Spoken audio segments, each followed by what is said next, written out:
और अब वही सारा काम ख़त्म हो गया। अब उसकी जगह पे ये चैनल वाले अब जलसे में कसरत से आ रहे हैं, यानी पब्लिक के पास टाइम नहीं है, वो चैनल वालों से कह देते हैं कि भाई तुम ही जाके रिकॉर्ड कर लो, बाकी कल हम इंटरनेट से निकाल के उसको घर में सुन लेंगे। यही वजह है कि आज भी यहाँ पब्लिक बहुत कम है और चैनल वाले लोग बहुत ज़्यादा है।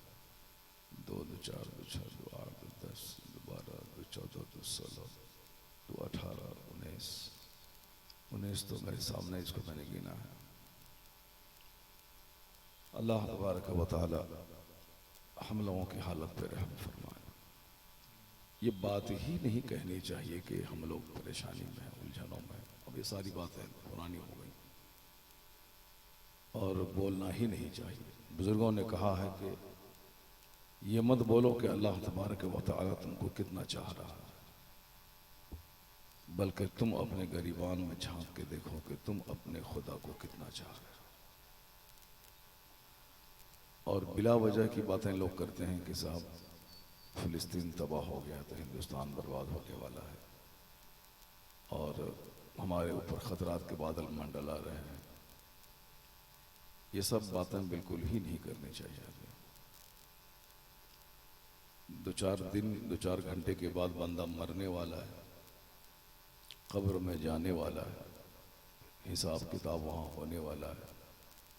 गिनती होगी 3 जून को, और 3 जून से पहले हिंदुस्तान के लाखों लोग मरने वाले हैं और रोजाना मरते हैं लोग।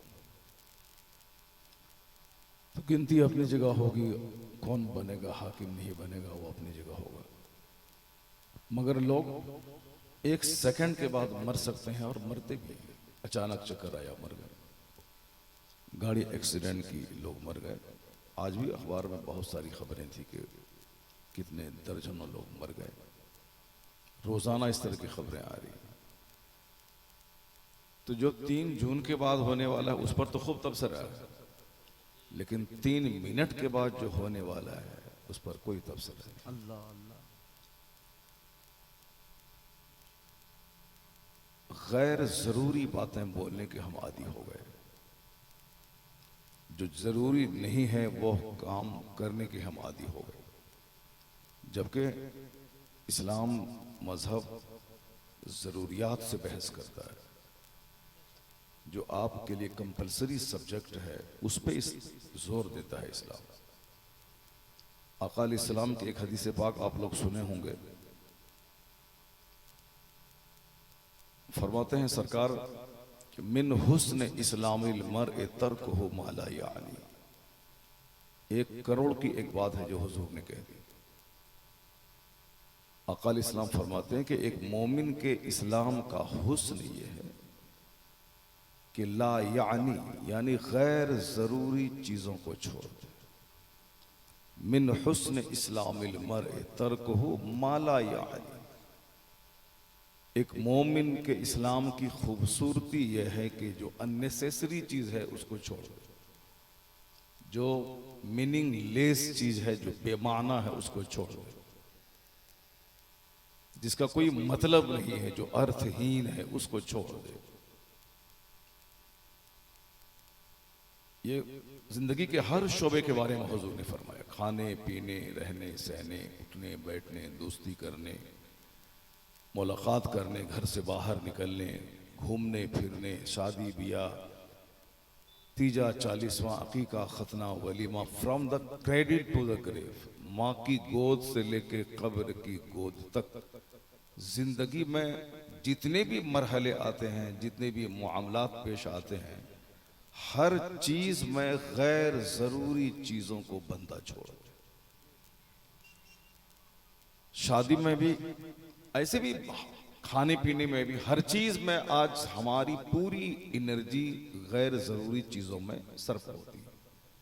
जरूरी है रोटी, मगर लोग रोटी कम खाते हैं, लोग गुटखा ज्यादा खाते हैं, सिगरेट ज्यादा पीते हैं, बीड़ी ज्यादा पीते हैं, खैनी ज्यादा खाते हैं, और साहब तंबाकू, मावा, गुजरात और राजस्थान के लोग बिल्कुल जर्दा सुपारी मिला करके रगड़ रगड़ के इतना खाते हैं कि उनकी जबान बंद हो रही है।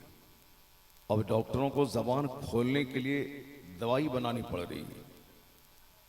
गुटखा खाते खाते अगर जबान बंद हो गई हो, बात नहीं कर पा रहा हो आदमी, ये दोनों होंठ बिल्कुल मिल जा रहे थे, उसकी मेडिसिन क्या होनी चाहिए? आज तक मेडिसिन नहीं आई थी उसकी मेडिसिन पे लोग गौर कर रहे हैं, मगर गुटखा छोड़ दें इस पे गौर नहीं कर रहे हैं।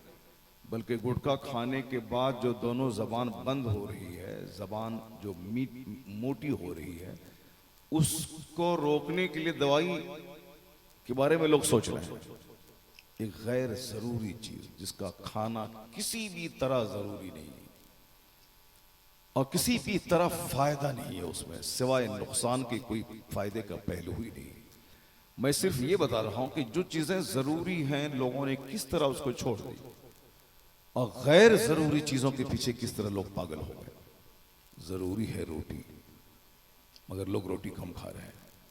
जरूरी है चावल, लोग चावल कम खा रहे हैं। और जरूरी है दूध, लोग दूध का इस्तेमाल कम कर रहे हैं। जरूरी है पानी, पानी का इस्तेमाल लोग कम कर रहे हैं।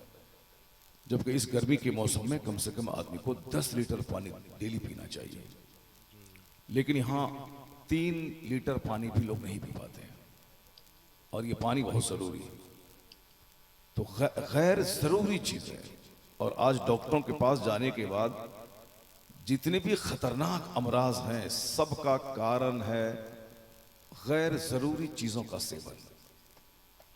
ये सारी बातें आज इस्लाम सिखाता है 1400 साल से, लेकिन ये सारी बातें आज फिल्म के लोगों ने ले लिया है। अब फिल्म में ये बातें होती हैं कि क्या खाना है क्या नहीं खाना है, क्या पहनना है क्या नहीं पहनना है। जो फिल्म एक एंटरटेनमेंट का जरिया था, यानी तफरीह का जरिया था, इंजॉय करने का जरिया था। कोई भी ऐसी फिल्म हो जिसमें नाच गाने के अलावा कोई फिल्म ही नहीं बनती, भले ही कहानी उसकी लिखने वाला कोई हो और जिस मकसद से लिखा हो, लेकिन उसमें गाने और नाच और बरहंगी यानी वल्गैरिटी की वजह से उसकी सारी अच्छाइयाँ लुप्त हो जाती हैं और मेन फिगर सामने आता है प्यार, मोहब्बत, इंजॉय, नाच गाना, डांस। हालांकि मकसद उसका यह था कि समाज में फैली हुई बुराइयों को दूर किया जाए, और अब सबसे बड़ी बुराइयों के फैलाने का जरिया वो फिल्म बन गई है। उसी की वजह से आज बेहयायां, बेशर्मी, माँ बाप की नाफरमानी, बिल्कुल बारीक और तंग लिबास पहनना, जिसकी वजह से 70 साल के बूढ़े के बदन में भी गर्मी पैदा हो जाए, यानी फालतू की चीजें, बेकार की चीजों की नुमाइश ने समाज से मोडेस्टी को खत्म कर दिया। समाज में जो एक हया, एक शर्म, एक शराफत का जो माहौल था, वो सारी चीजें खत्म हो गई। ए भाई साहब कहाँ जा रहे हैं? 2 मिनट में हम तो, वो नहीं लगता 2 मिनट आप आएंगे। ठीक है, जाइए। और जो एक बरहंगी का माहौल है वो उससे पैदा हुआ। जलसा 1400 साल से हो रहा है और ये वाहिद मजहब इस्लाम है जिसमें इस बात पे जोर दिया जाता है कि जहां भी 2-4 लोग रहें उसकी खैर खाही में उसको अच्छी बात बता दिया जाए। इस्लाम का दूसरा नाम ही है अद्दीन नसीहा, यानी यह दीन सरापा नसीहत और खैर खाही का नाम है। यह हदीस पाक में आया है। मजहब इस्लाम शुभ चिंतन का नाम है, यानी अपने लिए, अपने परिवार के लिए, अपने समाज के लिए, सारे लोगों के लिए भला चाहना, यही है मजहब इस्लाम। वेल विशर होना, दूसरों के लिए अच्छा चाहने वाला, सोचने वाला हो, यही मजहब इस्लाम की बुनियादी तालीम यही है। जुमा की नमाज फर्ज है और जुमा की नमाज में तकरीर फर्ज है, वाज, खुतबा। हालांकि कोई ऐसी नमाज नहीं है जोहर, असर, मगरिब, इशा के बगैर खुतबे के ना होगी, ऐसा नहीं। सारी नमाजें बगैर खुतबे के हो जाती है। जोहर पढ़ने गए, तकबीर हुई, नमाज हुई, चल दिए। फजर पढ़ने गए, तकबीर हुई, नमाज पढ़े, चल दिए। अपने से कोई नमाज के बाद बैठ करके 2 घंटा वजीफा पढ़ता हो या कोई किताब पढ़ता हो वो अलग बात है, लेकिन फ़र्ज वाजिब नहीं है कि उस नमाज के साथ में कोई वाज पढ़ा जाए।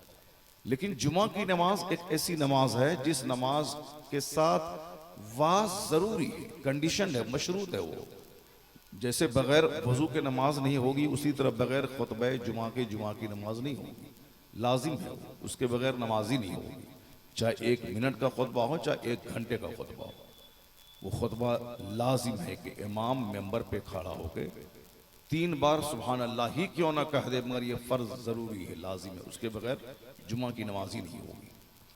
और तमाम दुनिया की मस्जिदों में मैक्सिमम उस आयत करीमा की तिलावत होती है जो बिल्कुल कुरान पाक की नसीहतों का जो निचोड़ है। इन्नल्लाह यअमुरु बिल अदल वल इहसान व ईताइ ज़िल कुर्बा व यनहा अनिल फहशाइ वल मुनकर वल बग़य यअज़ुकुम लअल्लकुम तज़क्करून। फरमाते हैं जो एक्सपर्ट हैं, जो मजहब के जो माहिर लोग हैं, जो कुरान पाक के कमेंटेटर हैं, मुफस्सिर जो लोग हैं, वो कहते हैं कि अगर यही आयत कुरान में होती और कोई दूसरी आयत नहीं होती तो भी कुरान के नाजिल होने का मकसद पूरा हो गया होता। यानी वो जामे आयत है ये, इसमें सारी चीजें बयान हो गई। इसलिए जुमा की नमाज में इस आयत करीमा की तिलावत गांव हो या शहर हर जगह आखिर में होती है। इन्नल्लाह यअमुरु बिल अदल वल इहसान व ईताइ ज़िल कुर्बा व यनहा अनिल फहशाइ वल मुनकर वल बग़य यअज़ुकुम लअल्लकुम तज़क्करून। इसकी तिलावत के बाद तब आखिर में खुतबा ख़त्म करने के लिए बोला जाता है वला ज़िक्रुल्लाहि तआला अअला व औला व अअज़्ज़ु व अहम्म व अतम व अज़्म व अकबर। खुतबा फिनिश हो गया। चूंकि वो आखिर में वो जो आयत पढ़ी जाती है, इसका मतलब है कि सारा कुरान पढ़ के सुना दिया गया। उस आयत का मतलब ये हुआ कि पूरा कुरान पढ़ दिया गया, ये मतलब होता उसका। अब उसमें क्या कहा जाता है कि इन्नल्लाह यअमुरु, अल्लाह तुम्हें हुक्म देता है, ए मुसलमान तुम्हें हुक्म देता है इंसाफ करने का, तुम्हें अल्लाह हुक्म देता है एहसान नेकी करने का, तुम्हें अल्लाह हुक्म देता है अपने रिश्तेदारों को देने का, रिश्तेदारों से लेने का नहीं, रिश्तेदारों को देने का। अपने बाप को दें, माँ को दें, भाई को दें, बहन को दें, पड़ोसी को दें, माजूर को दें, कंगाल को दें, खस्ताहाल को दें, मरीज को दें, माजूर को दें, बीमार को दें, सिर्फ दें। लेने की आदत जहाँ होगी वहाँ बुखालत होगी, कंजूसी होगी, गैरत खुददारी का खात्मा होगा, वहाँ पे इज्जत नफ्स का खून होगा, लालच की वजह से मार धाड़ काट नफरतों का माहौल होगा। एक दामाद अपने ससुर के घर नहीं जाता है क्योंकि ईद के दिन कपड़ा नहीं दिया। अब जाहिर सी बात है लेने की चाहत है, नहीं मिला तो अब वहां पे रूठना शुरू है, मुंह फुलाना शुरू है। जबकि दामाद को चाहिए कि ससुर उनके वालिद हैं, 2 लुंगी खरीदे, एक अपने बाप को भी दे और एक अपने बीवी के बाप को भी जाकर के दे। सुभान अल्लाह, सुभान अल्लाह। होना ये चाहे था, मगर चूंकि लेने की आदत की है जो बनी हुई है, इसलिए ये अपनी जिम्मेदारी नहीं समझता कि वो मेरा बाप है, यानी मेरी बीवी का बाप है, हम उनका बेटा हैं, हम दामाद हैं, हमको उनकी खिदमत करनी चाहिए। अगर ये मनोवृत्ति बंदा बना ले तो एक लुंगी जब बाप को देने का पैसा अल्लाह देता है, सिर्फ सोच यहाँ पैदा हो कि हमें दोनों बाप को देना है, अल्लाह ताला गैब से इंतजाम फरमा देगा। सुभान अल्लाह, सुभान। बंदे की सोच सिर्फ आला होनी चाहिए, सिंपल लिविंग, हाई थिंकिंग। बंदा सिंपल रहे, घर बहुत ज्यादा मॉल बनाने की जरूरत नहीं है। आजकल घर में करोड़ों रुपए खर्च होते हैं, कोई बैठने वाला नहीं है, दूसरों को पकड़ पकड़ के लाके बैठाया जाता है, उसको चाय पिलाई जाती है। अपने मन से कोई नहीं आता है, अपने मन से आदमी मकान देख के नहीं जाता है, अपने मन से बंदा वहां जाता है जहां बंदे को सम्मान मिलता है। आप लोग नहीं बोलेंगे जोर से सुभान अल्लाह? सुभान अल्लाह, सुभान अल्लाह, सुभान अल्लाह। हम तकरीर 3 घंटा करने के आदी हैं, इसलिए अभी 1 घंटा तो बिल्कुल स्लो में हम चलेंगे। 1 घंटे के बाद फिर हम अपनी लाइन पे आएंगे, फिर आप लोग रहिए कि जाइए कि सुभान अल्लाह कहिए कि ना कहिए, हमको उससे कोई मतलब नहीं है। लेकिन 1 घंटे तक तो आपको जगा के रखना है ताकि आप जगें और कुछ न कुछ बोलते रहें। नवाजिश, जरा एक बार जोर से बोलें सुभान अल्लाह। सुभान अल्लाह, सुभान अल्लाह। हाँ, ये जिस महफिल में आप बैठे हैं इस महफिल में बैठना, बोलना, यहाँ आके सो जाना सब फायदे से भरा हुआ है। अल्लाह अल्लाह अल्लाह अल्लाह अल्लाह अल्लाह। इतने इस गांव के लोग अगर सारे लोग यहाँ जमा हो जाते, एक भी कुर्सी खाली नहीं होती।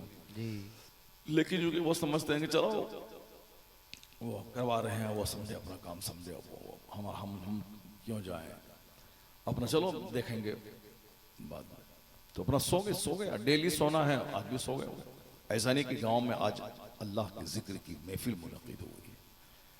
अल्लाह सबसे बड़ा है तो अल्लाह के जिक्र की महफिल भी सबसे बड़ी है। बेशक बेशक बेशक। नेता लोग जहां आते हैं वहां 99% झूठ की खेती होती है।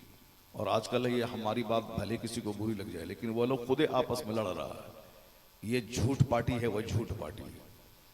मोदी जी कहते हैं कि कांग्रेस झूठ की पार्टी है, और कांग्रेस वाला बोलता है कि ये सबसे बड़ा झूठ बोलने वाला प्रधानमंत्री है कि नहीं। दोनों एक दूसरे को कहते हैं। हम नहीं बोलते, हम तो मौलवी आदमी है। हमको तो सिर्फ जो है अल्लाह अल्लाह करना है, हमको कुरान शरीफ बताना है और हदीस में क्या आया वो बताना है। लेकिन जो हम लोग अखबार में देखते हैं, सुनते हैं, वही बात आपको हम बोल रहे हैं कि अगर हम ये बोलें कि वहां सिर्फ झूठ की खेती होती, चाहे कांग्रेस पार्टी का आदमी आए, चाहे भाजपा का आए, चाहे सपा का आए, चाहे आरजेडी का आए, चाहे जेडी का आए, किसी का भी आए, झूठ की खेती वहां होती है। क्योंकि राजनीति का मतलब ये झूठ। चाहे हमारा मौलवी भाई राजनीति करे, चाहे पीर साहब राजनीति करे, कोई भी करे, झूठ तो बोलना ही पड़ेगा। और हम लोग तो हमारे अपने साथी लोगों को देखते हैं, वो फोन से बोलता है कि हम कल आ रहे हैं। हाँ प्रधान चीफ मिनिस्टर के साथ, हाँ सीएम साहब कल मैं आ रहा हूँ आपके पास में, दोनों आदमी मिलकर चाय पियेंगे। जबकि फोन ही नहीं लगा, फोन स्विच ऑफ है उसका। फोन स्विच ऑफ है, उसमें चार्ज ही नहीं है। मगर सिर्फ सामने वाले आदमी को दिखलाने के लिए कि मेरी पहुंच सीएम से है, इसीलिए कान में लगाया। और हम अभी बोल रहे हैं कि हम जो है नरेंद्र मोदी साहब से बात कर रहे हैं, तो आप क्या जानने गए, आपको क्या खबर। हम फोन भी निकालेंगे, बोलेंगे हाँ मोदी साहब मैं कल दिल्ली आ रहा हूँ आपके साथ मिल करके, और चाणक्य होटल में चाय पीऊंगा। अब आप लोग बोलेंगे हाँ सही, मौलाना साहब सही बोल रहा हो। अब आप थोड़ी जांचने के लिए आएंगे, जरा मोबाइल दिखलाइए हमको, कहाँ है, क्या कौन सा नंबर है। बस झूठ की खेती होती है। और जहां झूठ हो वहां अल्लाह के फरिश्ते दूर हो जाते हैं। झूठ बोलने से मुंह में बदबू पैदा होती है। झूठ बोलने से समाज से बरकतें खत्म हो जाती हैं। झूठ बोलने से आदमी करोड़ों कमाए मगर आदमी चैन और राहत से महरूम हो जाता है।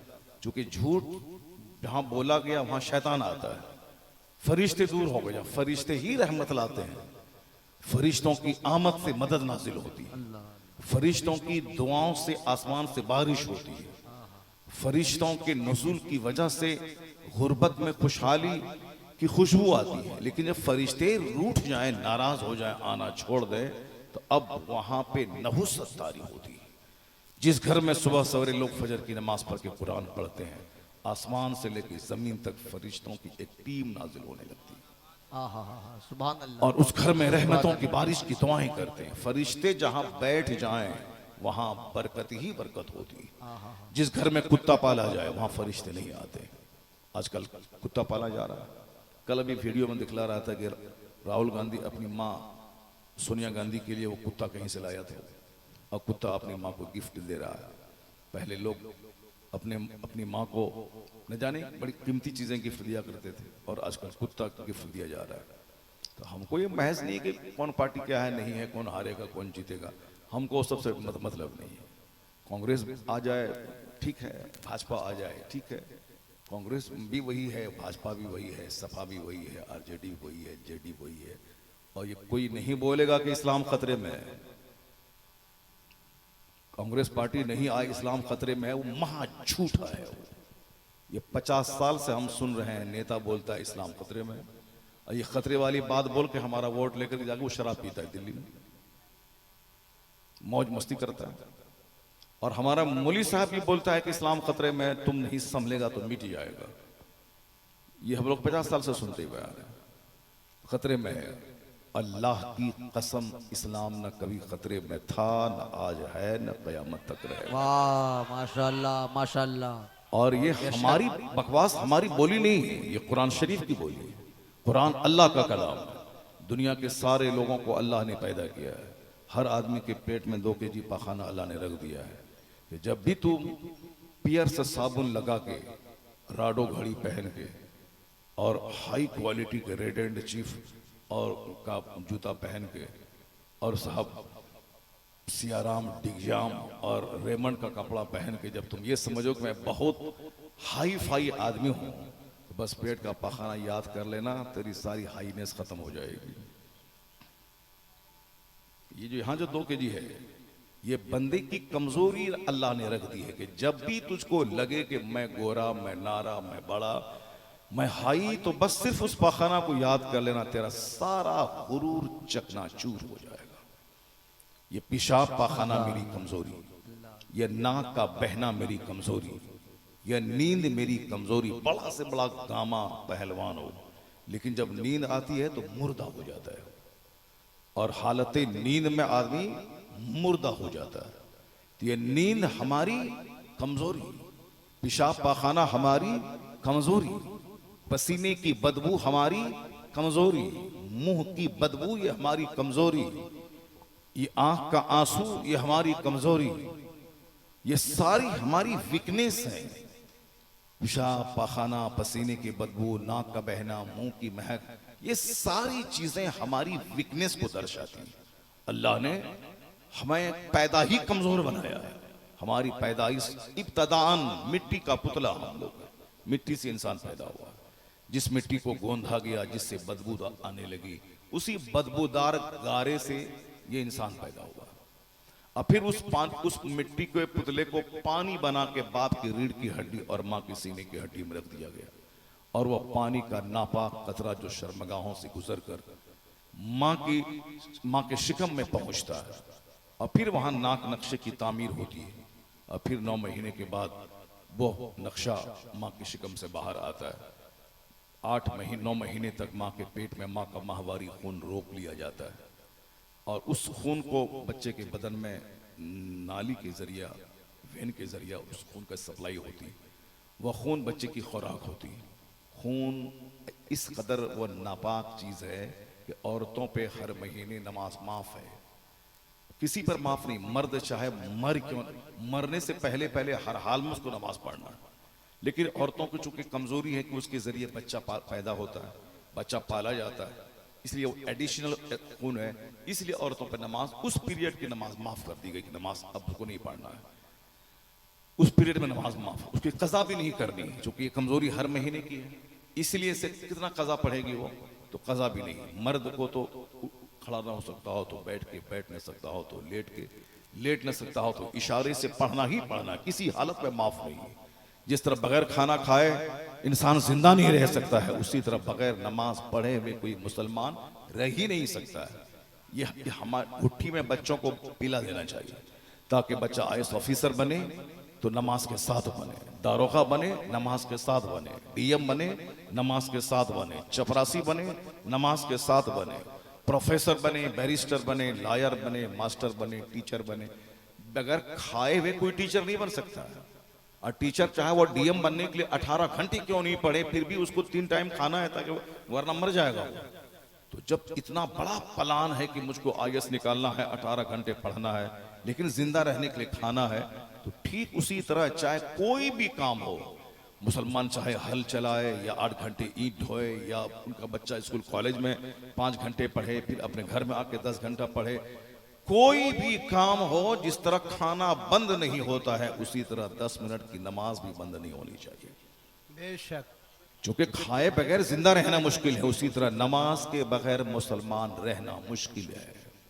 क्योंकि ये बात तो हमको मालूम है कि नहीं खाएंगे तो मर जाएंगे, लेकिन ये बात मालूम नहीं है कि नमाज नहीं पढ़ेंगे तो हम मुसलमान नहीं रहेंगे। ये बात हमारी घुट्टी में माँ बाप नहीं पिलाते, जबकि हुजूर ने साफ लफ्जों में कह दिया है, बैनल अब्द वल कुफ्र तर्कुस सलाह। ये मुस्लिम शरीफ, बुखारी शरीफ, मुस्लिम शरीफ कुरान के बाद सबसे मजबूत किताब उस किताब में आया है। एक मोमिन और काफिर के दरमियान जो चीज फर्क पैदा करती है वो ये नमाज है। नमाज का तर्क करने वाला वो हालत कुफ्र में है, और नमाज पढ़ने वाला मोमिन है। ये पहले इसकी पहचान समझते थे, भले ही नमाज फर्ज समझने वाला नमाज ना पढ़े, तो चूंकि 4 इमाम है, इमाम आज़म अबू हनीफा के नजदीक फर्ज जब तक समझता है तब तक वो मुसलमान है, नहीं पढ़ता है गुनाह कबीरा करते, जैसे शराब पीना हराम, ज़िना करना हराम, सूद खाना हराम, उससे बड़ा गुनाह है नमाज छोड़ना। नमाज 5 वक्त की नमाज छोड़ना हराम, बड़ा हराम है, क्योंकि नमाज पढ़ना सबसे बड़ा रुकन है, सबसे बड़ा पिलर है, नमाज पढ़ना सबसे बड़ा फर्ज है, इसे नमाज छोड़ना भी सबसे बड़ा गुनाह है, जो कि हमारे यहाँ इसकी तरबियत ही नहीं होती। जबकि हुजूर ने कहा है कि तेरे बच्चे जब 7 साल के हो जाएं उसे नमाज का आदेश दे, जब बच्चा 10 साल का हो जाए नमाज ना पढ़े उसे मार के नमाजी बना दे, और जब नमाजी बन जाए उसका बिस्तर अलग कर दे, जब बच्चे जवान हो जाए उसकी शादी का इंतजाम कर दे। यानी उसको बच्चे को बेलगाम नहीं छोड़ना है। 7 साल की उम्र से उसको खुदा रुखी जिंदगी, गॉड ओरिएंटेड लाइफ गुजारने का हमेशा उसको ताकीद करते रहना है। ये इंसान हर वक्त मौत के झोंके में है। ये बात एक बाप को अपने बच्चों को बताना पड़ेगा कि मेरे लाल तुझको IAS ऑफिसर बनना है, बैरिस्टर बनना है, ऑक्सफोर्ड जाना है, कैम्ब्रिज जाना है, सब कुछ करना है, मगर ये जिंदगी अनसर्टेन है। इतना हमेशा याद रख लेना कि किसी भी लम्हे, किसी भी वक्त इस फानी जिंदगी का खात्मा हो जाना है। DM बनना अपनी जगह रहेगा और उससे पहले ही तुम मर जाओगे और उस दुनिया में पहुंच जाओगे जिस दुनिया फानी नहीं है, जो दुनिया हमेशा बाकी रहने वाली है, और जहां का एक दिन दुनियावी काउंटिंग के हिसाब से 50,000 साल का एक दिन होगा। ये सारी बातें बुनियादी सबक है जो हर बाप को अपनी औलाद को बता देना चाहिए, ताकि वो DM बनने के शौक में अपनी आखिरत में आग न लगा दे, नेता बनने के शौक में अपनी जन्नत में आग न लगा दे, जमींदार लैंडलॉर्ड कैपिटलिस्ट बनने के शौक में अपनी कब्र के 99 अजदहा सांप को भूल न जाए। और ऐसा नहीं कि ये मौलवी लोगों के बकवास है, मौलवी लोगों के का ऐसे ड्रामा है, नहीं, मौत तो आनी ही है, चाहे वो मौलवियों के बकवास तुम कह दो, चाहे फैक्ट कह दो। ऐसा नहीं कि हम इस बात को तू बकवास कहेगा तो मरने से बच जाएगा, ऐसा नहीं है। दूसरी चीजों के बारे में भले ही तुम मौलवी साहब को ठग लो, अलग बात है, लेकिन इस मैटर में तो नहीं ठग पाओगे। चूंकि अगर बोलो कि मरना है तो भी ठीक है, अगर ये बोलो कि मौलवी साहब लोग झूठ बोलता है तो भी मरना ही है, इसमें छुटकारा नहीं है कि हमको झुठला दोगे तो मौत नहीं आएगी, ऐसा नहीं है। चाहे 90 साल में आए, चाहे 9 दिन के बाद आए। अब फिर जो अल्लाह हमें हर वक्त मौत दे सकता है, और मौत का कोई वक्त मुतय्यन मेरे लिए, मेरी निगाह में नहीं कि 10 दिन के बाद मैं मरूंगा, वो अल्लाह ही जानता है। जो अल्लाह हमारी जिंदगी को देकर मौत मेरे पीछे लगा दिया है, वो अल्लाह दोबारा हमें जिंदा करके जिंदगी के सारे स्याहो सफेद को पूछने का मालिक भी वो अल्लाह है, पूछने पर कादिर है। ये है बेसिक बात है, ये है फंडामेंटल बुनियादी इस्लाम की बात है। पहले माँ बाप अपने बच्चों को ही सारी बातें सिखाते थे, और आजकल चूंकि खाने पीने पहने वही गैर जरूरी बातें, उससे फुर्सत ही नहीं है। फिल्म की बातें, क्रिकेट की बातें, फुटबॉल की बातें, राजनीति की बातें, पॉलिटिक्स की बातें, सारी बातें हैं, लेकिन जो बुनियादी बात है वही बात नहीं है। नहीं देखा आपने रईसी साहब का निधन कैसे हो गया, जो एक जबरदस्त नेता था। अब ये देश हमको बहस नहीं है, मगर एक नेता जबरदस्त था, और साहब इसराइल का वजूद उससे थर्राता था। अमेरिका को 24 घंटे सर में दर्द उसकी वजह से रहता था। वो भी नहीं सोचा होगा कि हम कल शाम में इस दुनिया से चले जाएंगे, लेकिन वो चला गया। इतना बड़ा मजबूत नेता हिंदुस्तान। और एक बार मैंने तकरीर भी की थी आज से कई साल पहले, कि जो लोग ये कहते हैं कि साहब हम हमेशा रहेंगे, वो तो घास को सोना समझे हुए।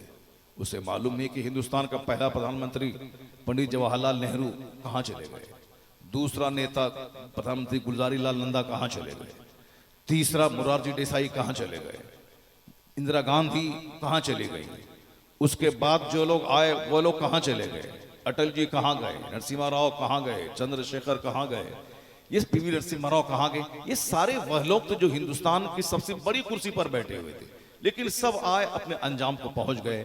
यहाँ तो 5 साल प्रधानमंत्री रहे, मगर अब जो कब्र में वहां हो रहा है उसका क्या होगा। कयामत के दिन जहां का एक दिन 50,000 साल का होगा, वहां क्या होगा। इसलिए बुनियाद से इस्लाम बहस करता है। चाहे 1000 बीघा जमीन क्यों न जोतो, चाहे 50 सोने का कमरा क्यों न बना लो, चाहे 50 खरब रुपए का मॉल क्यों ना खोल दो, ये अपनी जगह फैक्ट है कि तुम्हें दुनिया छोड़ के जाना है। जब दुनिया छोड़ के जाना है तो अक्लमंद है वो जो इस दुनिया के बारे में कम मेहनत करे, जहां 70 साल 80 साल ही रहना है, जो 1 सेकंड के बराबर है, और जहां सदा रहना है अक्लमंदी का तकाजा है। इस दुनिया के लिए मेहनत कम हो और जहां सदा रहना हो उसके लिए मेहनत ज्यादा हो। हाय हाय हाय, सुभान अल्लाह, सुभान अक्लमंदी का ही तकाजा है। मेरा बच्चा मेहनत किया, वो डीएम बन गया, हर महीने 5 लाख रुपए महीना कमाता है, ठीक है। 62 साल तक नौकरी की, उसके बाद रिटायर कर गया, अब पेंशन भी नहीं है। अब वो जिंदगी उसकी 90 साल तक है। 62 साल के रिटायरमेंट के बाद उसको और जाके 70, 80, 90, उनको 30 साल जिंदा रहना है। और किस हाल में रहना है कि आंख को बदलना है, नाक को और दांत को बदलना है, और साफ घुटने और टखने के दर्द को झेलना है, न 1 दर्जन बीमारी में मरना है। हिंदुस्तान में अभी 15 करोड़ लोग हैं जो शुगर से पीड़ित हैं। 15 करोड़ लोग। हिंदुस्तान की आबादी है 130 करोड़, तो अब 130 करोड़ में 15 करोड़ लोग शुगर से पीड़ित है। यानी हर 10-12 आदमी के बाद 1 आदमी को शुगर है। शुगर का मतलब है कि अब वो अगर थोड़ा सा अगर परहेज नहीं करे तो कैंसर से ज्यादा खतरनाक है ये मर्ज। जो शुगर जो आदमी की आंख लेता है, आदमी के खून को लेता है, आदमी के सेक्सुअल पावर को लेता है, आदमी के ब्रेन को लेता है, यानी सारे पार्ट्स पे अटैक करता है। किडनी डैमेज करता है, लीवर डैमेज करता है, सबको डैमेज कर देता है। और हर 10 आदमी के बाद 1 आदमी को इंडिया में शुगर है। अक्लमंदी का तकाजा यह है कि इस मर्ज को देखकर बंदा अपनी सेहत की कदर करे कि हो सकता है कल मुझे शुगर हुआ और फालिज ज़दा हम हुए। तो ये जो तमन्ना कर रहे हैं कि बुढ़ापे में नेक बन जाएंगे, बुढ़ापे में नमाज पढ़ लेंगे, ये शुगर बुढ़ापे से पहले बूढ़ा बना देगा, बुढ़ापे से पहले मौत की आगोश में पहुंचा देगा।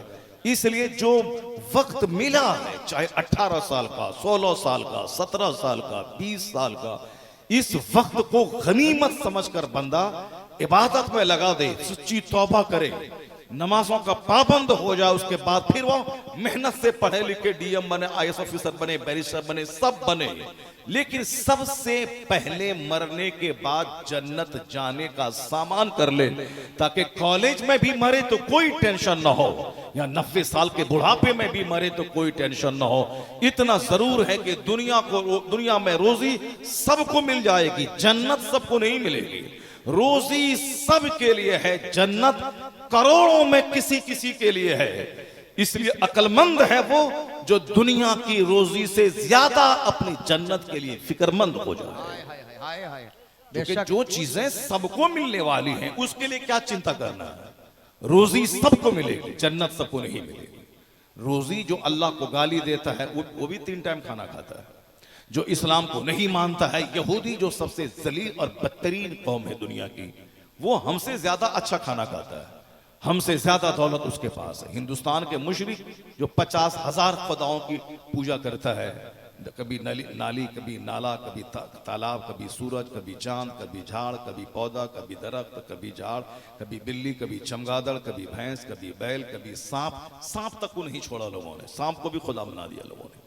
किसको छोड़ेगा? ये सारी चीजें मखलूक हैं, यानी पैदा शुदा चीजें हैं। और खालिक कौन है? जो इन सारी चीजों को पैदा करने वाला है। तो खालिक को छोड़ करके एक छोटी सी मखलूक के सामने पेशानी को टेकना किसी भी तरह अक्लमंदी की दलील नहीं है।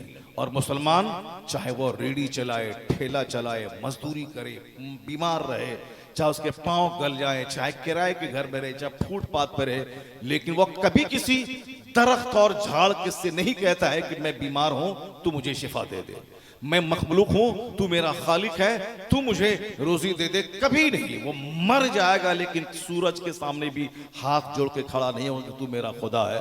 न चांद के सामने, न किसी राजा के बेटे के सामने, न दुनिया के किसी बड़े उद्योगपति के सामने वो अपनी पेशानी खुदा के सामने झुका देता है, कहता है मालिक मैं बंदा हूं, तू मेरा खुदा है, मैं कमजोर हूं, तू ताकतवर है, मैं बीमार हूं, तू शिफा देने वाला है, मैं भूखा हूं, तू मुझे खाना खिलाने वाला है। तो एक रब को सजदा किया, बाकी दुनिया की सारी चीजों के सामने जलील होने से अल्लाह ने उसको बचा दिया। वाह, सुभान अल्लाह, अल्लाहु अकबर, अल्लाहु अकबर, अल्लाहु अकबर, अल्लाहु अकबर, या रसूल अल्लाह, जिंदाबाद जिंदाबाद। आग लगेगी बदन में मरने के बाद, लेकिन दुनिया में अल्लाह ने जलील कर दिया उसे जो एक खुदा को नहीं मानेगा। अल्लाह ने इस दुनिया में उसे जलील करके 1001 लाख चीजों के सामने झुकने पर मजबूर कर दिया। इसीलिए कभी नदी के सामने, कभी उगते सूरज के सामने, कभी डूबते सूरज के सामने, कभी नाला के सामने। अभी एक इंटरव्यू सुना मैं हिंदुस्तान के बहुत बड़े आदमी का, वो कह रहा था कि हिंदुस्तान के 130 करोड़ लोग ये मेरा भगवान है। माज़अल्लाह, हजार बार माज़अल्लाह। ये लोग जो वोट देने वाला है, जो उनको हाकिम बनाने वाला, अब नहीं कुछ मिला तो उसी को भगवान कह दिया, ये मेरा खुदा है। 130 करोड़ यानी हिंदुस्तान की जो पब्लिक है वो मेरा खुदा है। माज़अल्लाह, हजार बार बोलो तुम चमार को और मुसहर को, संथाल को, झांगड़ को, सबको बोलो ये मेरा खुदा है। मोमिन चाहे गर्दन पे तलवार कोई रख दे और उसको बोले कि तुम चूंटी को खुदा कहो, ये बोलेगा मार दे, एक खुदा के अलावा मैं दूसरे को खुदा नहीं कह सकता। और अगर मैं इस राह में मर गया तो याद रखना मैं शहादत की आला मौत मर गया। तो इसलिए अपने बच्चों को डीएम बनाने से पहले मोमिन बना दीजिए। और यही शान जो 1400 साल की हमारी है। अब ऐसा नहीं कि ये झूठा बोलता है कि मुसलमान गरीब है, कंगाल है, तेरे मुंह में कीड़ा फर जाएगा। कौन बोला मुसलमान गरीब है? कौन बोला मुसलमान गरीब? मुसलमानों के पास अभी जो 50 से ज्यादा ममालिक हैं, उसमें से 25 से ज्यादा ममालिक वो गल्फ के हैं, और जहां जमीन सोना उगल रही है। एक वहां अरब ममालिक के गरीब आदमी का घर देखे हिंदुस्तान के खरबपति का घर वैसा नहीं होगा। वहां जमीन सोना उगल रही, पेट्रोल और डीजल का कुआं है। ईरान से लेकर के सऊदी अरबिया, तमाम ममालिक, बहरीन, अम्माम, कतर ले लीजिए, दुनिया का सबसे मालदार तरीन मुल्क कतर है। बरूनी पहले था, अभी कतर की दौलतें इस कदर हैं। हमारा एक कुवैत का 1 रुपया हमारे हिंदुस्तान का 200 से ज्यादा रुपया बन जाता है। जॉर्डन का 1 दिनार, जॉर्डन का 1 दिनार हिंदुस्तान का 250 या 270 रुपए बन जाता है। वहां का 1 टका यहाँ का 270 टका बन जाता है। इतनी दौलत उनके पास है। हिंदुस्तान में भी अल्हम्दुलिल्लाह आज से 50 साल पहले जब लोग कम कमाते थे, गुर्बत थी, और आज तो सबके घर में वॉशिंग मशीन है, कूलर है, एसी लगी हुई है। साहब क्या है कि सबके घर में सोफा है। पहले तो 50 गांव में एक आदमी के घर में राजदूत मिलता था, लेकिन अभी तो हर दरवाजे पर बुलेट है, बुलेट है, कार है, स्कॉर्पियो एन है, स्कॉर्पियो 11 है, इनोवा है, और साहब फॉर्चूनर है। बिहार के लोगों को पहले गुजरात के लोग गरीब समझते थे। अब मैं बोलता हूँ गुजरात से ही आ रहा हूँ। मैंने गुजरात में तकरीर की, मैंने वहाँ कहा कि बिहार को पहले मतलब कि मजदूर लोग हैं, भले ही बिहार में समंदर नहीं है, वहाँ फैक्ट्रीज नहीं है बड़ी बड़ी, इसीलिए बिहारी तुम्हारे यहाँ आकर काम करते हैं। अलबत्ता इतना याद रखना कि अब बिहार के देहातों में फॉर्चूनर दौड़ रही है, वहाँ फॉर्चूनर वहाँ के देहातों में दौड़ रही। इनोवा क्रिस्टा जो तुम्हारे यहाँ नहीं है, वहाँ इनोवा क्रिस्टा पे लोग चलते हैं। जमींदार लोग थे, 100 बीघा जमीन है, 1 बीघा जमीन बेचता है तो 50 लाख रुपए होते हैं। वो खेती बाड़ी की जमीन 50 लाख में फॉर्चूनर खरीद रहा है। मेरे गांव के बगल में एक गांव है जो शहर से रिलेटेड, शहर बढ़ते बढ़ते वो गांव शहर में आ गया। अब वो शहर में आया, सबके दरवाजे पर वो ब्लैक कलर की स्कॉर्पियो खड़ी रहती है, यानी 20-20 लाख, 25-25 लाख की। क्यों? 1 कट्ठा जमीन बेचता है 25 लाख रुपए, आधा कट्ठा बेचता है मेन रोड पे है तो 50 लाख रुपए। अब 50 लाख में जमीन, आधा कट्ठा जमीन बेचा, अब आधे उस 25 लाख की गाड़ी खरीद ली। अब 25 लाख रुपए पॉकेट में लेकर के अपना आराम से घूमता है, अपना कोई काम धाम कुछ नहीं है, बस गाड़ी है, मकान बना लिया, गाड़ी खड़ी है।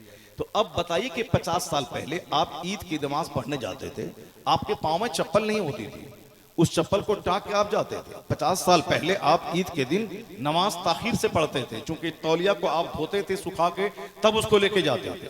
बहुत सारे गरीब थे कि कपड़ा धो करके ईद की सुबह को फिर सुखा के प्रेस करके उसी को पहन के तब ईदगाह जाते थे। आज अल्हम्दुलिल्लाह आज 1-1 दर्जन लोगों के पास कपड़े हैं, 1-1 दर्जन जूते हैं, 1-1 दर्जन टोपियां हैं। ये खुशहाली है। इसलिए कभी मत बोलना कि मुसलमान गरीब है।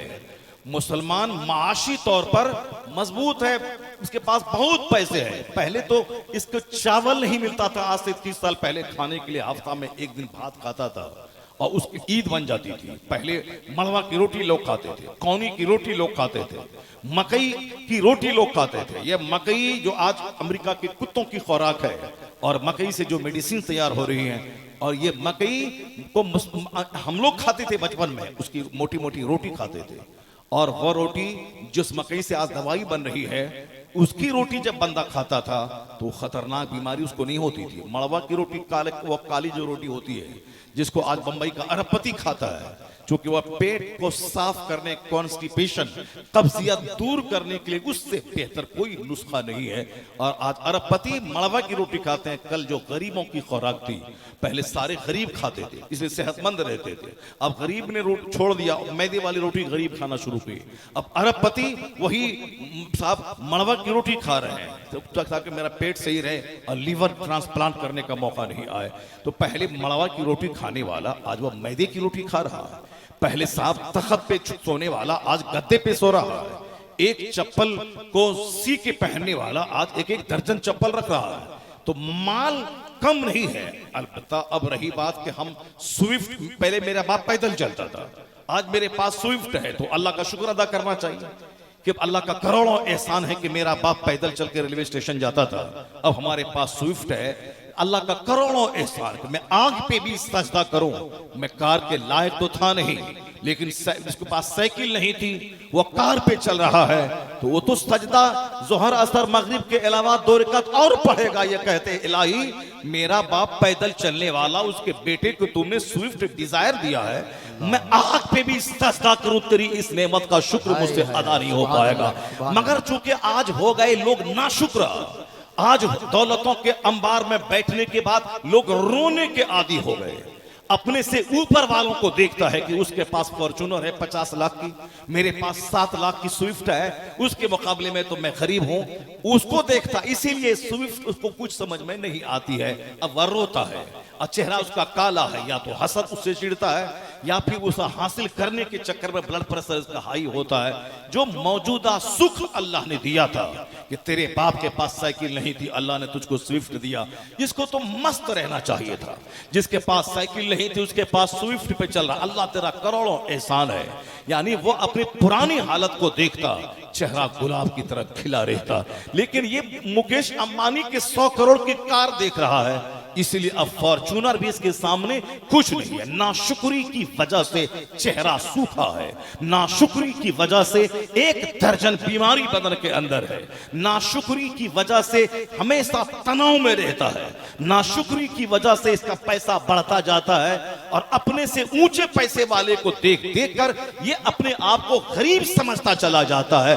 नाशुक्री ने मेरे चैन को छीन लिया, नाशुक्री ने चेहरे की ग्लेजिंग को छीन लिया, नाशुक्री ने हाइपर टेंशन की बीमारी मुझको दे दिया। इसका इलाज पैगंबर आज़म ने 1400 साल पहले हमको दिया था।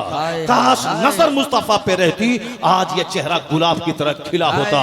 हुजूर ने कहा था उनजुरू इला मन हुआ असफल मिनकुम, यानी जो माली हालत में तुमसे नीचे है उसको देखा करो। वला तंजुरू इला मन हुआ फौककुम, जो तुमसे टॉप में है दुनियावी एतबार से उसको मत देखा कर, वरना अल्लाह की नेमत की बेकदरी तू करेगा। इसलिए ऊपर वाले को मत देख, माली हालत में अपने से नीचे वाले को देख। अगर तेरे पास स्विफ्ट है, किसी के पास कार 2 व्हीलर नहीं है, किसी तुम्हारे पास 2 व्हीलर है, किसी के पास साइकिल तक नहीं है, तेरे पास साइकिल है, किसी के पास पैर तक नहीं है, तेरे पास 1 पांव है, किसी के पास दोनों पांव नहीं है, अपने से नीचे को देखेगा तो जो मौजूदा नेमत है उसके बारे में शुक्र की कैफियत पैदा हो जाएगी। इलाका करोड़ों तेरा एहसान, कभी चेहरा मैला नहीं होगा।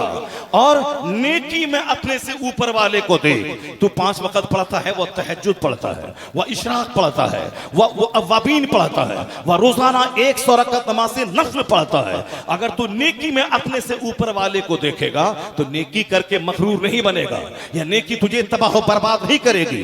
तू घमंडी नहीं बनेगा कि हम तो 1000 दरूद पढ़ते हैं, उसको देख जो 50,000 दरूद डेली पढ़ता है। तुम बोलेगा मैं 5 वक्त की नमाज पढ़ता हूं, उसको देख जो 5 के अलावा 100 रकात नमाज से नफल डेली पढ़ता है। अगर तू उसको देखेगा तो फिर तुझ पे घमंड नहीं पैदा होगा, तुझको और नेकी करने का शौक पैदा होगा और तू नेकी को बढ़ा देगा। और दुनियावी माली एतबार से अपने के नीचे वाले को देख, ताकि जो हालत तेरी है तू उस पर सेटिस्फाइड रहेगा, मुतमईन रहेगा, अल्लाह की नेमत का शुक्र अदा करेगा। ये वो नुस्खे जमील है कि अगर मुसलमान या दुनिया का कोई भी इंसान अपनी जिंदगी में उसको दाखिल कर दे, उसका चेहरा कभी मैला नहीं होगा। जब तक दुनिया में रहेगा चेहरा गुलाब की तरह खिलता रहेगा। नारे तकबीर, नारे रिसालत, फैजाने मखदूम बिहारी, फैजाने सरकार सुरकाही, अजीजुल औलिया कॉन्फ्रेंस। इस्लाम ये चाहता है कि तुम दुनिया में भी सुख चैन से रहो और मरने के बाद जन्नत तुम्हारी तकदीर में रहे। वहां जहां तक निगाह जाएगी सोने चांदी की ईंटों से बना हुआ मकान तुम्हारा होगा। दुनिया में 1 से लेकर 4 बीवी, अगर तुम्हारे पास पैसे हैं, ताकत है तो 4 कर ले, सिर्फ एक ही पे मत भरोसा कर। अब मरने के बाद अगर दुनिया में नमाजों के पाबंद रहे, नेक रहे, उस दुनिया में चूंकि काम ही नहीं है, वहां ना मकान बनाना है, ना बिल्डिंग खरीदना है, ना हापाताबी है, ना भाग दौड़ है, ना सऊदी अरब जाना है, ना वहां सुबह से शाम तक हल चलाना है, ना दिमाग में टेंशन लाना है कि उससे आगे मुझको बढ़ना है, गरीब होने का कोई डर नहीं है। वहां कोई काम नहीं। जन्नत सिर्फ रिलैक्स की जगह है। जन्नत में सिर्फ आराम है। जमीन के ऊपर काम, मरने के बाद सिर्फ आराम। आराम ये फॉर्म जो यहां काम करेगा मरने के बाद आराम करेगा। अगर यहां काम नहीं किया, कुफ्र किया, तो मरने के साथ ही आग में जला जला के पीट पीट के उसको ठीक कर दिया जाएगा, जैसे किया जाता है। जब तक कि पूरा बदन गल नहीं जाए, उसको छोड़ा नहीं जाता है। उस पर ऊपर नीचे से लकड़ी डालकर, तेल डालकर पूरे बदन को जलाया जाता है। यानी अब वहां से जलना शुरू है, जलना शुरू है। और जब वहां जाएगा जहन्नम में, तो फिनारे आग का खूटा, आग की जंजीर, आग का महल, आग की छतें, आग की जमीन, आग ही आग है। और यहां तो जल के राख हो गया, चलो खत्म। मगर वहां तो जल के राख होना ही नहीं है। खाल गलेगी, फिर दूसरी खाल फौरी पैदा हो जाएगी। वहां मौत ही नहीं है। मौत को काट दी जाएगी, मौत को मार दिया जाएगा। अब मौत ही नहीं आएगी, सदा चलता रहेगा। वल्लज़ीना कफरू बिआयातिना सौफ नुस्लीहिम नारा कुल्लमा नदिजत जुलूदुहुम बद्दलनाहुम जुलूदन गैरहा लियज़ूकुल अज़ाब। अल्लाह कहता है, जिन लोगों ने कुफ्र किया उन्हें हम आग में जलाएंगे अनकरीब। जब उसकी खाल आग में गल जाएगी तो दूसरी खाल पैदा कर देंगे, ताकि वह दर्द का मजा चखते रहे। लियज़ूकुल अज़ाब, ताकि वह अजाब का मजा चखें। अजाब का मजा चखाने के लिए अल्लाह चमड़ा को बदलता रहेगा। जब आग में चमड़ा गला, फिर दूसरा चमड़ा, फिर गला, फिर दूसरा चमड़ा, फिर गला, फिर दूसरा चमड़ा, मौत ही नहीं आएगी। ये बता दीजिए कि अगर बंदा इस पॉइंट पे 1 सेकंड गौर कर ले, दुनिया में अगर मैं प्रधानमंत्री भी बन गया तो 2, 4, 10 साल के लिए, उसके बाद तो मौत आनी ही आनी है। अभी इंतजार कीजिए कि बस, चूंकि मौत तो सबको आनी है। और अमेरिका का जो बाइडन हो या हिंदुस्तान के प्रधानमंत्री कोई भी रहे, सबको मरना। जैसे वो रईसी जी मर गए कल, सबको जाना है। जाने मरने के बाद कहां जाना है? लौट के फिर दुनिया में नहीं आना है। मरने के बाद अब वहां सदा आग है, या ईमान रहा, अच्छा काम रहा तो सदा बाग है। तो दुनिया में 100 साल 1 सेकंड की तरह खत्म हो गया। अब जहां गया वहां खरबों महासंख्यों साल रहना है। तो अकलमंद वो नहीं है जो 2 रोटी की तलाश में साहब मारे फिरे, 2 रोटी की तलाश में सारी एनर्जी निचोड़ दे। अकलमंद है वह जो इस दुनिया के बारे में 10% सोचे, और जहां सदा रहना है वहां के बारे में 90% सोचा करे। अकलमंद है वो। इसलिए हुजूर कहते हैं, अल कय्यसु मन दाना नफ्सा वो अमिल लिमा बादल मौत। हुजूर कहते हैं, द वाइज इज वन, अकलमंद है वह जो अपने नफ्स को दबाता रहे, अपनी ख्वाहिशात को दबाता रहे। ख्वाहिशात की कोई हद नहीं है। ख्वाहिशात को दबाना ये कमाल की बात है। दिल में जो भी ख्वाहिश पैदा हो रही, अच्छा खाने पीने, पहनने ओढ़ने, मकान घर बनाने, देहात में, फिर शहर में, फिर महानगर में, फिर हिंदुस्तान से बाहर अमेरिका, वाशिंगटन डीसी में, ख्वाहिश कभी कम नहीं होगी। देहात में घर बना ले तो ख्वाहिश होगी मुजफ्फरपुर बना ले, वहां बना ले तो पटना बना ले, पटना बना दिल्ली में बना ले, दिल्ली में बना तो बम्बई में बना ले, बम्बई में बना ले तो अब वहां से आगे लंदन में बना ले। यानी ये तमन्ना कभी पूरी नहीं होने वाली, और आदमी कभी बैठने वाला नहीं है। पैसा बढ़ता जाता है, प्लान आदमी का बढ़ता चला जाता है। नतीजे में अचानक चक्कर आया, मरा, और बंदा चला गया, सारा फलान धरा का धरा रह गया। अक्लमंद है वो जो ख्वाहिशात के पीछे नहीं भागे, वरना ख्वाहिशात तो मार डालेगी उसको, क्योंकि न खाने की ख्वाहिश की कोई कमी है। हेलीकॉप्टर हवाई जहाज में 250 रुपए में एक प्याली चाय मिलती है।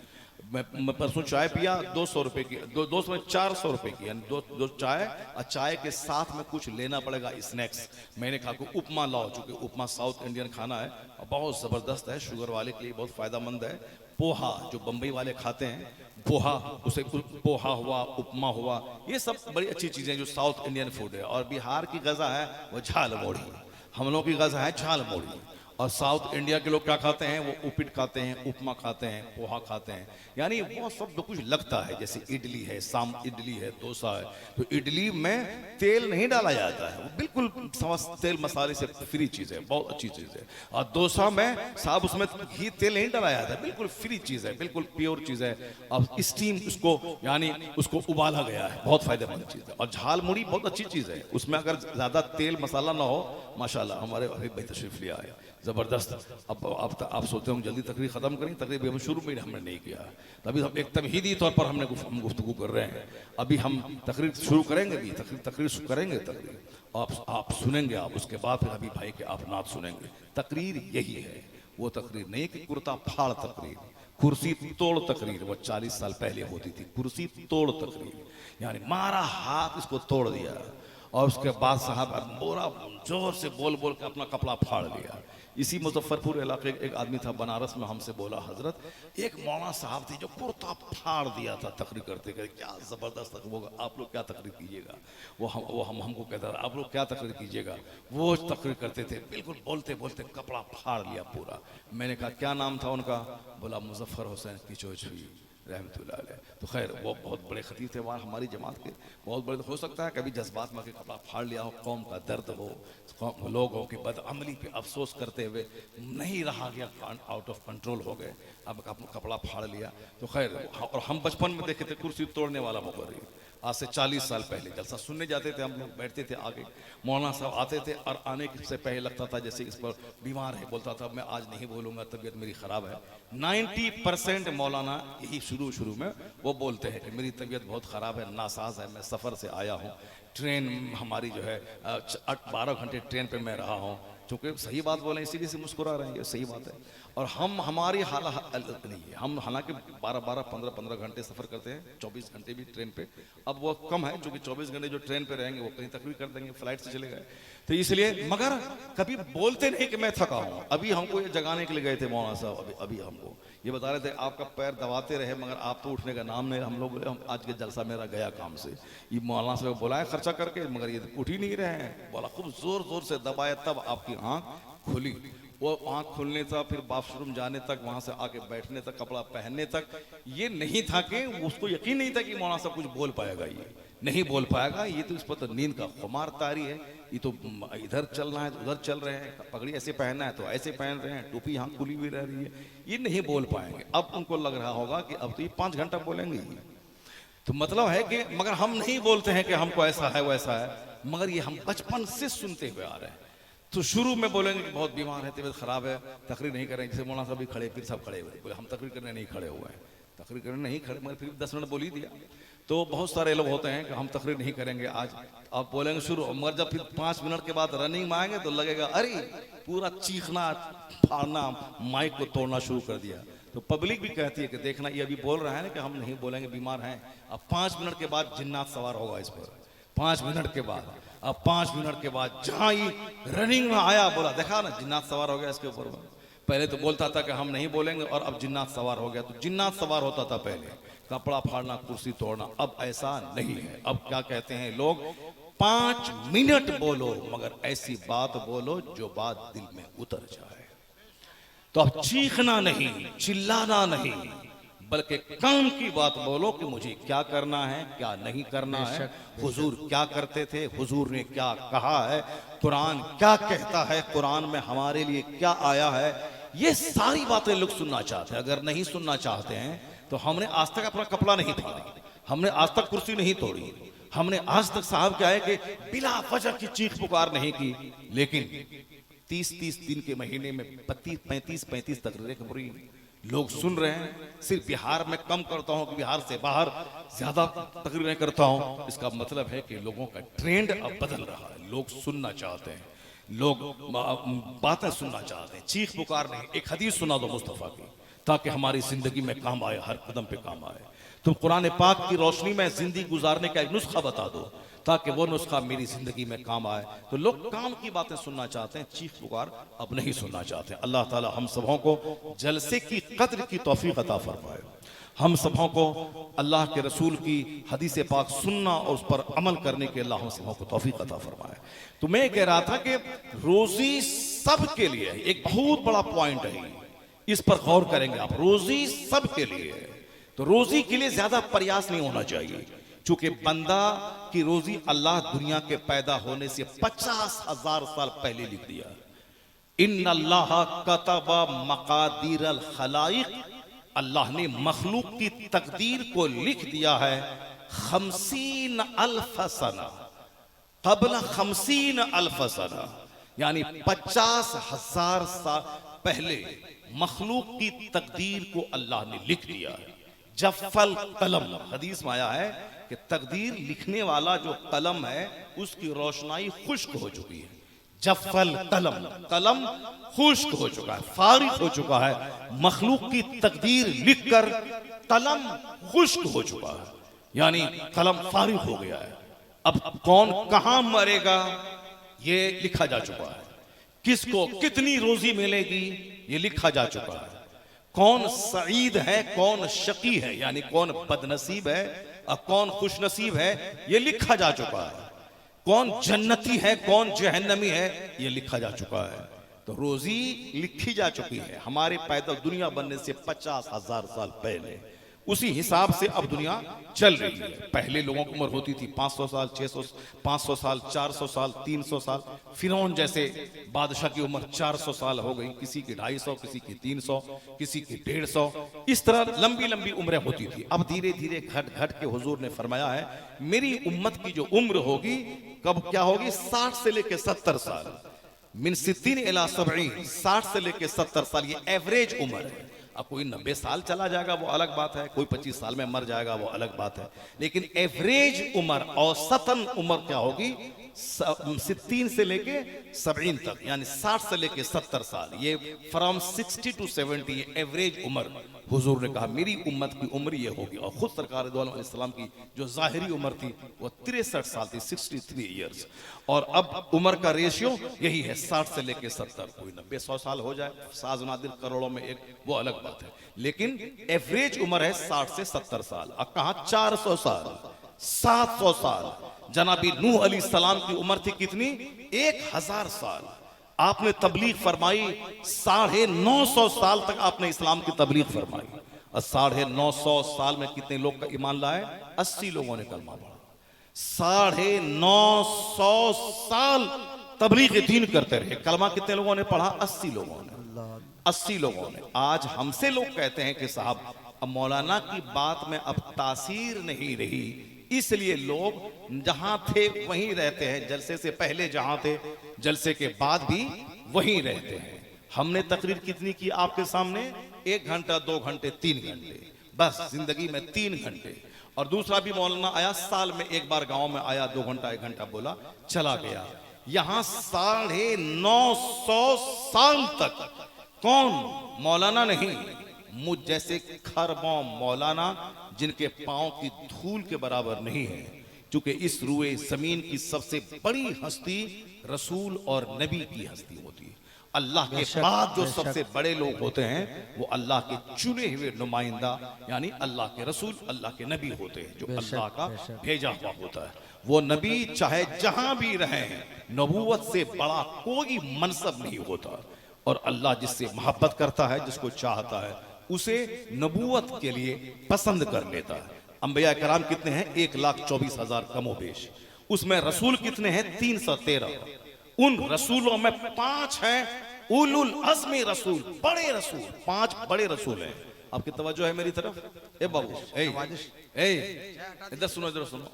चाय पीने का हकदार तो हम हैं नहीं जी, हम अभी कम से कम 1.25 घंटा से तो बोल ही रहे हैं। जब पौने घंटा से हम बोल रहे हैं तो पानी हमको चाहिए, चाय हमको चाहिए। अल्हम्दुलिल्लाह 3 घंटे भी बोलेंगे हमको ना चाय चाहिए ना पानी चाहिए। आप सुन रहे हैं बैठ करके, सुनने में एनर्जी खत्म नहीं होती है, सुनने में तो चुपचाप बैठे हुए हैं सुन रहे हैं, बस एनर्जी लॉस नहीं होता। लॉस एनर्जी होती है बोलने में, बोलने में एनर्जी लॉस होती है, बोलने में दिमाग भी हरकत में होता है, नींद उड़ जाती है, क्योंकि दिमाग को जब छुट्टी मिलती है तब नींद आती है। लेकिन जब दिमाग में टेंशन है कि ये बोलना है, इसके बाद ये बोलना है, उसके बाद ये बोलना है, उसके बाद क्या बोलना है, तो दिमाग तो खुद टेंशन में आ गया, क्या नींद आएगी उसको? नींद वहां आती जहां गफलत हो, जहां कोई टेंशन फ्री फौरी नींद आ जाएगा।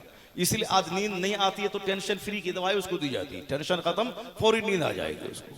और जहां जुमा के दिन मस्जिद में नींद आती है, बहुत ज्यादा आती है, सबको नींद आती है, तकरीर उधर हो रही कोई सुन नहीं रहा, क्योंकि आदमी थोड़ा वहां टेंशन फ्री हो जाता है, रिलैक्स होता है, फौरी नींद आ जाती है। और जहां दिमाग टेंशन में हो नींद गायब हो जाती है। तो हम टेंशन में भी 1 घंटे से हैं, मुझको ये बोलना है वो बोलना है, तो पानी मुझको चाहिए, चाय मुझको चाहिए। आप टेंशन फ्री होके बैठ के आप औंग रहे हैं और आपकी खिदमत ये कर रहा है चाय वाला, जरा बंद करो अभी चाय वगैरह, अब जब जलसा खत्म हो जाएगा उसके बाद चाय पिलाना, जलसा खत्म होने के बाद सबको चाय पिलाना, तरीका वही होना चाहिए। गुजरात बम्बई में ये होता है। ये परसों जो मैं गुजरात में था, वहाँ मोदी जी के गुजरात में, वहाँ राजकोट में जो मशीनों का शहर है, वहाँ गोंडल में मैं था, वहाँ पे बस तकरीर शुरू हो गई हमारी 10:30 11 बजे शुरू तकरीर हो गई। और तकरीर वहाँ लंबी तकरीर मैं ही करता हूँ, गुजरात में भी, वहाँ भी 2-2.5 घंटे मैं ही बोलता हूँ, बाकी और मौलाना पौने घंटा 1 घंटा बोलते हैं। महफिल बर्खास्त हुई, बस सारे लोगों को ज़बरदस्त मिठाई तकसीम की गई, कहीं बिरयानी बांटी जाती है और कहीं, और वहाँ मैंगो शेक दिया गया था, मैंगो का, यानी अभी आम का मौसम आ गया, बिल्कुल जबरदस्त मैंगो में, और उसमें थोड़ा शक्कर मिला के और बर्फ मिला करके, जितने लोग आए थे सब पिए, मस्त होकर के 2 घंटे तकरीर सुने, फिर उसके बाद शरबत पिया, सब चले गए। ये होना चाहिए। बिहार में है कि शुरू किया 9